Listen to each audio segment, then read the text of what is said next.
SC Verma capacitors का numerical 34. The capacitance between the adjacent plates shown in figure is 50 nanofarad. A charge of 1 microcoulomb is placed on the middle plate. A और B part करना है. A part में कहा है what will be the charge on the outer surface of the plate. तो इस question में इस तरह की 3 प्लेट्स दी हुई है और 2 प्लेट के बीच में इनके यहाँ पे जो 2 प्लेट्स होगी तो इनके बीच में जो इनका जो कैपेसिटेंस होगा वो 50 नैनो फैराड. यहाँ पे भी 2 प्लेट्स एक दूसरे को तरफ फेस कर रही है तो इनका कैपेसिटेंस 50 नैनो फैराड होगा.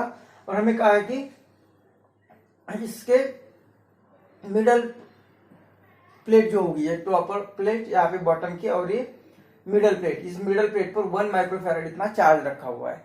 अब ये चार्ज इतना रखा है और ये मेटल की प्लेट होती है और मेटल में चार्जेस फ्लो होते हैं तो वो फ्लो होके इक्वली डिस्ट्रीब्यूट होके मतलब इसके ऊपर का जो सरफेस है और नीचे सरफेस जो होगा वो वहां पे चार्ज इक्वली डिस्ट्रीब्यूट हो गए. तो टोटल 1 माइक्रोफैराड चार्ज दिया हुआ है तो उसका आधा मतलब 0.5 माइक्रो चार्ज ऊपर के सरफेस पे आ जाएगा और 0.5 माइक्रो चार्ज ये लोअर सरफेस पर आ जाएगा. अब ये पॉजिटिव चार्ज यहाँ पे होगा तो इसके प्लेट की मेटल प्लेट होगी तो उसके नेगेटिव चार्जेस को वो अट्रैक्ट करेगा. मतलब यहाँ पे नेगेटिव उतना ही चार्ज इंड्यूस होगा और बाहर के प्लेट पे उतना ही पॉजिटिव चार्ज आ जाएगा.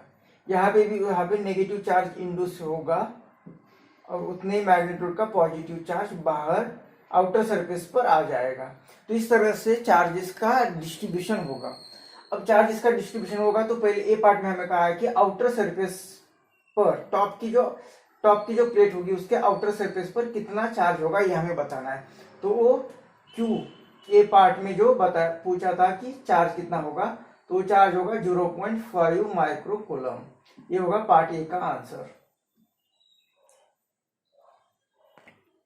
पार्ट बी में पूछा है कि find the potential difference developed between the upper and middle plate.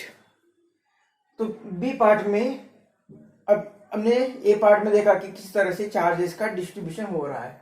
तो चार्जेस के डिस्ट्रीब्यूशन के कारण यहाँ पे जैसे कि पॉजिटिव चार्ज और नेगेटिव चार्ज, तो यहाँ पे हाई पोटेंशियल लो पोटेंशियल तो इलेक्ट्रिक फील्ड होगी मतलब पोटेंशियल का डिफरेंस यहाँ पे आ जाएगा. तो इसी तरह से हमें कहा है कि ये पोटेंशियल डिफरेंस फाइंड करना है between upper and middle plate. मतलब ये प्लेट और ये प्लेट इनके बीच में पोटेंशियल डिफरेंस कितना होगा ये बताना है.